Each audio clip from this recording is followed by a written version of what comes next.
សណ្ដោកូនលើជលលើសាក្រោបកំដៅថ្ងៃព្យុះលៀងឈឺជាណាទឹកចិត្តម៉ែបិទស្នេហាកូនគ្រប់កាយាឥតមានប្រែខ្លាំង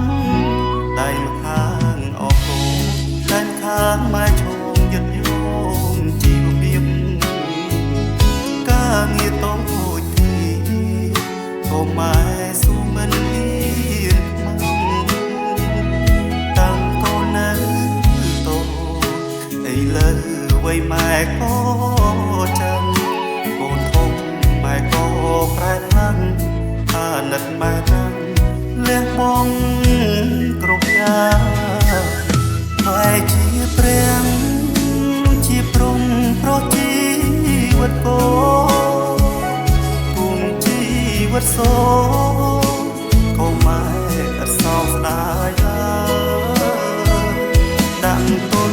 សងខាប្រាថ្នាកូនបានត្រាទឹកចិត្តម៉ែធំពេកហើយមានអ្វីឡើយហើយប្រៀបស្មើបានចិត្តម៉ែជាម្ដាយចំណែករាងកាយម៉ែជាឪពុកម៉ែទ្រាំរែកទុកបន្ទុកជាមេគ្រួសារលំបាត់លឿយអត់ម៉ែស៊ូមិនខ្លាចមរណាម៉ែហ៊ានលះបង់សងខាដូរយកវាសនាឲ្យកូនបានសុខ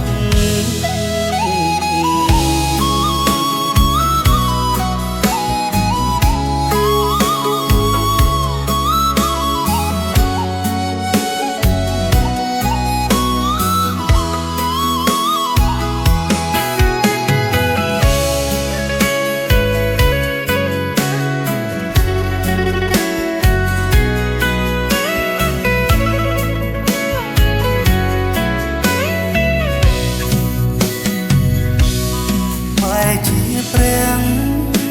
ជាព្រំប្រជីវិតកូនគុំជី